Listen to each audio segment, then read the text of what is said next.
Pantar yang sudah membacakan pengumuman sekaligus memimpin dalam doa syafaat. Satu saja tambahan, saudara. Jadi besok boleh ikut mendengarkan di RPK FM jam 8 sampai jam 9. Kita akan rutin setiap hari Senin siaran melalui RPK. Nah, saudara, seperti tadi sudah disampaikan, tanggal 9 Juni lalu adalah tepatnya hari ulang tahun pertama gereja ini. Satu usia yang sangat baru, masih perlu banyak belajar, masih banyak kurang sana sini, masih harus perbaiki ini itu. Sebuah gereja yang masih dalam tahap perintisan seperti tadi disampaikan, masih sangat butuh banyak dukungan, banyak pihak untuk menjalankan kegiatan pelayanan gereja. Nah, dalam perayaan ulang tahun gereja ini, saudara, atau mungkin lebih tepat di dalam peringatan akan penyertaan Tuhan dalam gereja JRC sama 1 tahun ini, pertama saya mikirkan kira-kira teks firman Tuhan mana yang tepat untuk jadi perenungan kita. Dan saya menemukan satu teks yang tepat yang kita pasti sudah kenal, yaitu tentang amanat agung Yesus Kristus. Nah, karena itulah tugas utama gereja, memberitakan Injil, memuridkan orang. Jadi saudara, mari kita akan sama-sama membuka kitab kita dari Injil Matius pasal 28 ayat 16 sampai 20. Saya akan membacakan bagi saudara sekalian. Matius 28 ayat 16 sampai 20. Beginilah firman Tuhan. Dan ke-11 murid itu berangkat ke Galilea, ke bukit yang telah ditunjukkan Yesus kepada mereka. Ketika melihat dia, mereka menyembahnya, tetapi beberapa orang ragu-ragu. Yesus mendekati mereka dan berkata, "Kepadaku telah diberikan segala kuasa di sorga dan di bumi. Karena itu pergilah, jadikanlah semua bangsa muridku, dan baptislah mereka dalam nama Bapa dan Anak dan Roh Kudus, dan ajarlah mereka melakukan segala sesuatu yang telah kuperintahkan kepadamu, dan ketahuilah, Aku menyertai kamu senantiasa sampai kepada akhir zaman." Mari kita sekali lagi berdoa. Kami sekali lagi datang kepadamu ya Tuhan, kami percaya bukan satu kebetulan kalau kami mendengarkan firman Tuhan, kami percaya itu ada satu maksud rencana Tuhan secara khusus bagi setiap kami pribadi. Karena itu kami mohon Roh Kudus menolong kami, memberikan telinga rohani yang siap mendengar dan hati yang subur siap ditaburi oleh kebenaran firman Tuhan. Dalam nama Tuhan Yesus kami berdoa. Amin. Nah, saudara, ada 3 poin khotbah hari ini seperti biasanya. Hidup yang menjalankan misi Kristus adalah hidup yang pertama, membawa otoritas dan kuasa Kristus dalam hidupnya. Yang kedua, dipakai Tuhan untuk membawa orang kepada Kristus. Dan yang ketiga, hidup yang menjalankan misi Kristus adalah hidup yang pasti disertai Kristus. Mari saudara kita masuk ke poin yang pertama. Hidup yang menjalankan misi Kristus adalah hidup yang membawa otoritas dan kuasa Kristus dalam hidupnya. Nah, saudara, setiap kita pasti merasa sangat bangga. Kalau kita kenal seorang pribadi, seorang public figure yang terkenal, seorang artis, pejabat tinggi pemerintah, tokoh nasional, seorang konglomerat, seorang pengusaha nasional papan atas yang sukses, kita kalau kenal secara pribadi, kita pasti akan minta foto dengan orang itu berdua dan kita akan taruh di media sosial kita. Apalagi kalau sampai kita pernah bekerja sama dengan tokoh tersebut, pernah melakukan satu kegiatan bersama, atau bahkan mendapat satu penugasan khusus dari tokoh itu, diberikan satu mandat, mendapat otoritas dari tokoh besar itu melakukan satu pekerjaan tertentu bagi dia. Pasti kita akan posting di media sosial kita dengan caption panjang lebar yang menunjukkan betapa bahagia dan bangganya kita dipilih oleh tokoh itu, mendapatkan kepercayaannya, mendapatkan mandat otoritasnya. Kita ingin rekan-rekan kita tahu betapa bahagia dan beruntungnya kita. Dan kita pasti akan penuh semangat, sungguh-sungguh mengerjakan amanat tersebut agar hasilnya sangat baik. Nah, saudara, bicara tentang misi amanat agung Yesus Kristus, sadarkah kita betapa harus lebih berbahagia lagi, lebih bangga lagi, lebih bersemangat lagi, lebih sungguh-sungguhnya seharusnya kita mengerjakan tugas ini dibandingkan dengan mengerjakan tugas yang diberikan seorang public figure yang sangat terkenal di negeri ini. Mengapa demikian, saudara? Jelas, bukan hanya karena Yesus jauh lebih tinggi dari manusia siapapun juga, bukan hanya karena isi berita Injil yang memang sangat penting dan mulia itu, tapi karena kita sedang membawa otoritas dan kuasa Yesus dalam hidup kita ketika kita menjalankan misi amanat agung ini. Dan itulah yang dikatakan Yesus kepada murid-muridnya. Mari kita lihat lagi saudara ayat 18. Di ayat 18 dikatakan demikian. Sebelum masuk ke ayat 18, singkat saja dari konteks dari teks ini. Pasal 28 ini adalah narasi kisah kebangkitan Kristus yang kita biasa pakai dalam perayaan Paskah. Kalau saudara lihat, di pasal 28 ada malaikat yang menampakkan diri kepada para wanita yang datang ke kubur Yesus. Lalu Yesus menjumpai mereka dan kemudian mengatakan pada para murid pergi ke Galilea menunggu Yesus di sana. Dan ada cerita dusta dari para imam kepala dan para serdadu yang berbohong mengatakan tubuh Yesus dicuri para muridnya, bukan Yesus telah bangkit. Nah, Ayat 16-20 ini adalah paragraf penutup dari Injil Matius, berisi pertemuan Yesus dengan para muridnya setelah kebangkitannya itu, yang diikuti dengan tugas Yesus kepada mereka agar mereka menjadikan segala bangsa menjadi murid Yesus, atau dikenal dengan amanat agung. Hanya Matius yang menuliskan tentang amanat agung ini. Nah, saudara, ada hal yang perlu kita perhatikan di sana. Sebelum Yesus beri perintahnya di ayat 19 itu, Yesus lebih dahulu menegaskan akan otoritas dan kuasa yang sekarang dimilikinya setelah kebangkitannya itu di ayat 18. Di ayat 18 dikatakan Yesus demikian. Yesus mendekati mereka dan berkata, "Kepadaku telah diberikan segala kuasa di sorga dan di bumi." Dan waktu Yesus memberikan perintah di ayat 19 itu, Yesus memulainya dengan satu kata sambung, "Karena itu." Ini menunjuk kepada kuasa dan otoritas Yesus yang dia katakan sebelumnya. Artinya saudara, ada korelasi langsung antara tugas amanat agung yang harus dijalankan para murid dengan kuasa dan otoritas Yesus yang dikatakan di ayat 18 tadi. Dan artinya juga, otoritas dan kuasa Yesus itu adalah alasan dari diberikannya amanat agung tersebut. Jadi bisa kita katakan di sini ketika para murid menjalankan tugas misi amanat agung dari Yesus itu, mereka sedang membawa kuasa dan otoritas Yesus dalam hidup mereka yang Yesus berikan. Otoritas dan kuasa Yesus itu menjadi dasar dari diberikannya tugas pemberitaan Injil itu. Para murid pergi bukan dengan otoritas mereka sendiri, tapi membawa otoritas dan kuasa yang diberikan Yesus kepada mereka. Dari sini saudara dapat kita tarik satu prinsip kebenaran. Orang yang hidup dengan menjalankan misi amanat agung Yesus Kristus adalah orang yang hidup dengan membawa otoritas dan kuasa Yesus dalam hidupnya. Nah saudara, kebenaran ini memiliki dua sisi. Sisi pertama memberikan sukacita waktu kita melayani. Bukankah ini sesuatu yang sangat menguatkan dan membahagiakan kita, saudara? Waktu kita mengambil bagian dalam satu pelayanan pemberitaan Injil, apapun juga bagian kita di dalamnya itu, kita sedang membawa otoritas dan kuasa Yesus dalam diri kita. Dan bayangkan saudara, raja di atas segala raja itu, Tuhan di atas segala Tuhan itu, pribadi yang teragung yang pernah hidup dalam dunia ini, melebihi tokoh dunia ini siapapun juga dia, memberikan otoritas dan kuasanya bagi kita kalau kita hidup menjalankan misinya. Namun saudara, itu satu sisi. Di sisi yang lain, kebenaran ini membawa satu pertanyaan besar. Mengapa masih sangat sedikit orang Kristen yang mau ikut berbagian dalam menjalankan misi Kristus ini? Jika menjadi pembawa atau pemberita atau pengerja dari misi Kristus, berarti membawa otoritas dan kuasa Yesus dalam hidup kita, yang tentunya memberi satu kebahagiaan dan kebanggaan dalam melakukannya. Pertanyaannya, mengapa masih banyak orang Kristen yang tidak peduli dengan amanat agung Yesus Kristus ini?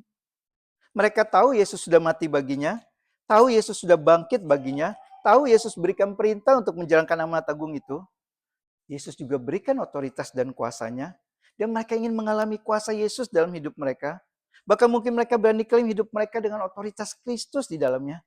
Tetapi saudara, sedihnya, ironisnya, mereka tetap tidak mau berikan waktu mereka, tenaga mereka, uang mereka, pikiran mereka, keahlian mereka untuk kemajuan pekerjaan pemberitaan Injil di sebuah gereja lokal di mana mereka tertanam di dalamnya. Nah saudara, jangan salah tangkap. Saya tidak sedang berkampanye pengumpulan dana bagi gereja. Bukan juga sedang kampanye perekrutan tenaga-tenaga baru untuk membantu pelayanan di gereja ini. Tapi di sini berdasarkan teks ini, saya sedang mengingatkan setiap kita yang sudah berbagian dalam pekerjaan misi Kristus. Apapun juga bagian yang kita berkontribusi di dalamnya. Terlihat kecil, terlihat besar, nggak terlihat orang atau terlihat orang. Berbahagialah saudara. Kita sedang membawa otoritas dan kuasa Kristus dalam hidup dan pelayanan kita. Namun bagi setiap saudara yang belum berbagian dalam pekerjaan misi Kristus, maka dengan kasih saya mengajak saudara untuk ikut bersama-sama mengerjakan misi Kristus ini. Melakukan perintah Yesus untuk memberitakan Injil dan memuridkan ini. Saudara bukan melakukannya untuk pendeta saudara, bukan juga untuk gereja saudara, tapi saudara melakukannya untuk Kristus yang telah mati dan bangkit bagi saudara. Dan jika saudara melakukannya, maka itu artinya saudara sedang hidup dengan membawa kuasa dan otoritas Kristus dalam hidup saudara. Hanya mereka yang hidup dengan menjalankan misi Kristus yang dapat berkata, ada kuasa dan otoritas Kristus dalam hidupku. Nah saudara, pertanyaan selanjutnya, apa sebenarnya yang kita lakukan dalam tugas amanat agung itu? Bawa orang ke gereja, mengajak orang bergabung di acara-acara yang diadakan gereja kita, ajak bicara tentang doktrin, doktrin Allah, doktrin Kristus, dan lain-lain. Betul, itu adalah hal praktis yang bisa kita kerjakan dalam menjalankan tugas amanat agung Kristus. Namun saudara, lebih dari semua itu, kita harus memahami apa sebenarnya substansi dari hal yang kita kerjakan yang terlihat praktis tersebut. Apa substansinya? Kita masuk ke poin yang kedua. Hidup yang menjalankan misi Kristus adalah hidup yang dipakai Tuhan untuk membawa orang kepada Kristus. Nah saudara, saya percaya setiap kita yang sudah melayani mengalami dalam melakukan misi pemberitaan Injil Kristus ada up and down. Kadang semangat, kadang melakukan pun hanya karena terpaksa, kadang sangat berkomitmen, kadang begitu malas, apalagi kalau hasilnya tidak seperti yang kita harapkan.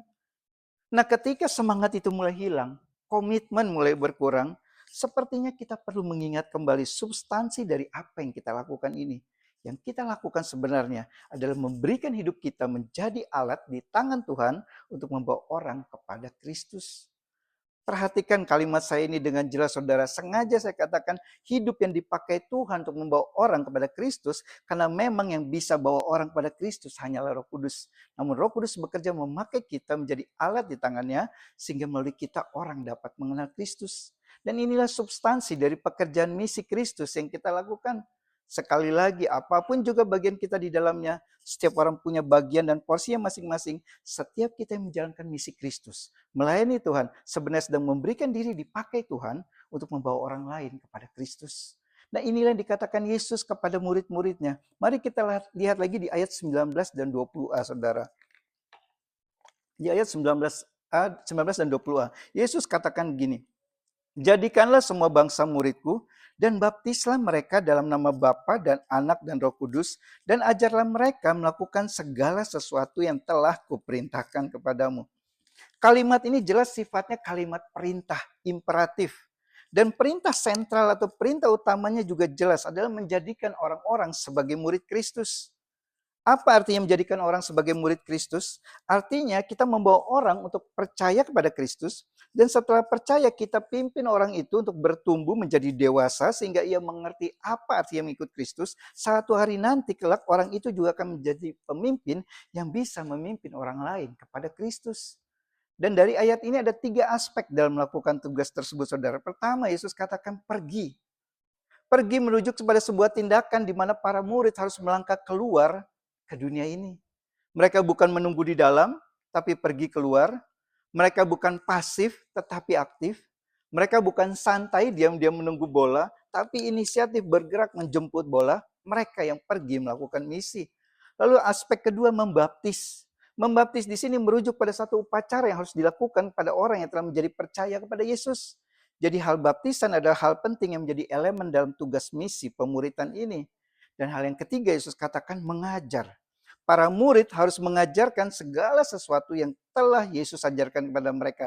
Artinya mereka harus mengajarkan semua yang Yesus telah ajarkan dan mengajar sebanyak yang Yesus sudah lakukan. Nah saudara, 3 aspek ini, pergi, membaptis, mengajar, ketiganya dilakukan dengan hanya satu tujuan, yaitu pemuritan, discipleship. Apa goal dari pemuritan itu saudara? Menjadi murid Kristus. Mengapa murid harus pergi? Untuk beritakan Kristus. Untuk apa dibaptis? Sebagai tanda dari murid Kristus. Dan apa yang harus diajarkan para murid? Pribadi dan karya Kristus. Berarti sangat jelas saudara di sini. Semuanya ini adalah tentang Kristus. Kristus adalah sentral dari misi amanat agung itu. Kristus adalah inti dari berita Injil itu. Jadi waktu para murid menerima tugas amanat agung dari Yesus tersebut, yang mereka lakukan sebenarnya adalah menyerahkan hidup mereka menjadi alat yang diperlengkapi dengan kuasa dan otoritas Kristus untuk membawa orang-orang kepada Kristus. Mereka bukan ditugaskan untuk menarik orang kepada diri mereka, tapi untuk menarik orang kepada Kristus. Mereka bukan ditugaskan untuk mengedepankan diri mereka, tapi mengedepankan Kristus. Bukan untuk membawa orang agar menjadi anggota grup mereka, tapi membawa orang itu menjadi murid Kristus. Orang yang hidupnya menjalankan misi Kristus adalah orang yang sedang dipakai Tuhan untuk membawa orang lain kepada Kristus. Nah saudara, bayangkan betapa berbedanya hidup dan pelayanan kita waktu kita melihat hidup kita dalam perspektif ini. Bahwa hidup saya sedang dipakai Tuhan untuk membawa orang lain kepada Kristus. Bicara tentang pelayanan, ketika pelayanan kita tidak mau hasil seperti yang kita inginkan, kita dapat berkata, bagian saya hanya tetap setia dipakai Tuhan. Soal hasilnya itu adalah bagian Tuhan. Dan sebaliknya saudara, ketika pelayanan kita memberikan hasil yang luar biasa, kita akan tetap berkata, saya hanyalah alat yang tidak layak yang dipakai Tuhan, yang dia pakai sesuai kehendaknya dan untuk kemuliaannya. Waktu kelihatan gagal, kita tetap kuat. Waktu kelihatan berhasil, kita bisa tetap rendah hati. Ini baru tentang pelayanan, saudara. Bagaimana tentang menjalani hidup? Itu juga menjadi berbeda. Banyak orang tidak tahu tujuan hidupnya apa selain dari kerja dan mencari uang. Banyak orang tidak tahu apa makna hidupnya dan menjalani hidup hanya sekedar bertahan hidup. Banyak orang juga merasa hidupnya sangat kosong, tidak tahu harus diisi dengan apa selain dari mencari kesenangan hidup di dunia ini. Dan sungguh berbeda dengan kita, saudara. Bagi kita yang menjalankan misi Kristus, kita juga sibuk cari uang, sibuk kerja, tapi kita tahu hidup bukan hanya sekedar kerja, cari uang. Kita tahu bahwa menjalani hidup itu bukan sekedar bertahan hidup. Dan kita bukan menikmati kesenangan hidup di dunia ini dengan jiwa yang kosong. Bagi kita yang dipakai Tuhan untuk membawa orang kepada Kristus, memang tidak berarti hidup kita menjadi lebih mudah tanpa tantangan. Hidup yang kita jalani mungkin masih tetap keras, masih banyak masalah. Tetapi saudara, kita punya tujuan hidup yang jelas, yaitu untuk melayani Kristus. Hidup kita juga punya makna yang jelas, menjadi alat di tangan Kristus. Dan kita bisa menikmati kesenangan dunia ini bukan dengan jiwa yang kosong, yang mencoba mencari pemenuhan kekosongan dari kesenangan-kesenangan tersebut. Karena Kristus sudah ada di dalam hati kita, jiwa kita, memenuhi jiwa kita. Bukankah hidup menjadi lebih indah dan lebih lengkap, saudara? Semua ini bisa kita alami waktu kita menjalani hidup dengan satu perspektif. Seluruh aspek hidup saya ini sedang dipakai Tuhan sebagai alatnya untuk membawa orang-orang kepada Kristus. Nah saudara, dua hal ini, poin pertama dan kedua tadi adalah bicara tentang apa yang harus kita lakukan. Bicara tentang tugas dan mandat yang Yesus berikan kepada kita. Nah kita bersyukur Tuhan bukan hanya beri perintah, bukan hanya kasih tugas mandat Injil kepada kita, tapi ia berikan janji yang meneguhkan, menguatkan kita waktu kita mengalami tantangan dalam perjalanan misi itu. Seperti apa janji Tuhan itu? Kita masuk ke poin yang ketiga yang terakhir. Hidup yang menjalani misi Kristus adalah hidup yang pasti disertai Kristus. Nah saudara, jika tadi di poin yang pertama kita melihat Yesus sebelum beri amanat agung itu menegaskan otoritas dan kuasanya sebagai alasan dari pemberian tugas misi pemberitaan Injil itu, bahwa para murid diberikan kuasa dan otoritas dari Yesus untuk pergi memuridkan orang menjadi murid Kristus, maka kita lihat setelah beri tugas perintah itu, Yesus memberikan janji penyertaannya di ayat 20b. Di ayat 20b Yesus katakan, ketahuilah aku menyertai kamu senantiasa sampai kepada akhir zaman. Saya suka terjemahan NIV untuk kalimat ini. Menurut NIV, perkataan Yesus di sana adalah, surely I am with you always. Atau dalam bahasa Indonesia, pasti aku menyertai kamu selalu. Nah saudara, bukankah luar biasa amanat agung Yesus Kristus ini? Dan kalau kita runut saudara, sampai ke awal Injil Matius ini, semuanya sangat berurutan dan sistematis. Di pasal 1 Matius menulis tentang kelahiran Yesus, Mesias yang dijanjikan Allah, yang akan menyelamatkan manusia dari hukuman dosa-dosa mereka. Dan dikatakan Matius di sana, dialah Immanuel, Allah menyertai kita. Lalu di pertengahan suratnya, Matius menulis Yesus mati di atas kayu salib bagi penebusan dosa saudara dan saya. Kemudian ia bangkit dari kematiannya, ia sungguh-sungguh hidup. Dan sebelum naik ke surga, Yesus berikan amanat agung ini untuk dikerjakan oleh orang-orang yang percaya kepadanya dan mau mengikut dia. Dapat kita lihat di sini saudara, Injil Matius dibuka dengan Yesus yang datang ke dalam dunia, yang berarti Immanuel, Allah menyertai umatnya. Dan Injil Matius ini ditutup dengan berita janji luar biasa juga dari Yesus, bahwa ia walaupun pergi naik ke surga, tidak akan pernah sekalipun meninggalkan orang-orang yang setia kepadanya. Yesus Kristus tidak akan pernah sedetik pun dan sampai kapanpun sesuai janjinya ini tidak akan pernah meninggalkan murid-muridnya berjalan sendirian di dalam dunia ini. Kita diberikan otoritasnya, kita dikaruniakan kuasanya, dan kita pasti disertainya. Bayangkan saudara, diberikan otoritas atau wewenang dari raja di atas segala raja, diperlengkapi dengan kuasa oleh Tuhan di atas segala Tuhan, dan masih disertainya. Tidak melakukan sendirian. Dan penyertaan Yesus ini bersifat tetap selama kita menjalankan perintah Yesus tersebut. Sampai akhir zaman. Bisa berarti mengacu pada kedatangan Tuhan yang kedua kali kelak, akhir zaman secara kosmis seluruh dunia, atau akhir zaman personal pribadi kita, yaitu waktu kita meninggal dunia.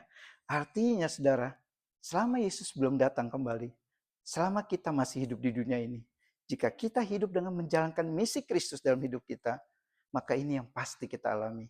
Ada otoritas Kristus dalam semua yang kita lakukan, ada kuasa Kristus dalam diri kita, dan ada pendampingan Kristus senantiasa sepanjang hidup kita. Nah saudara,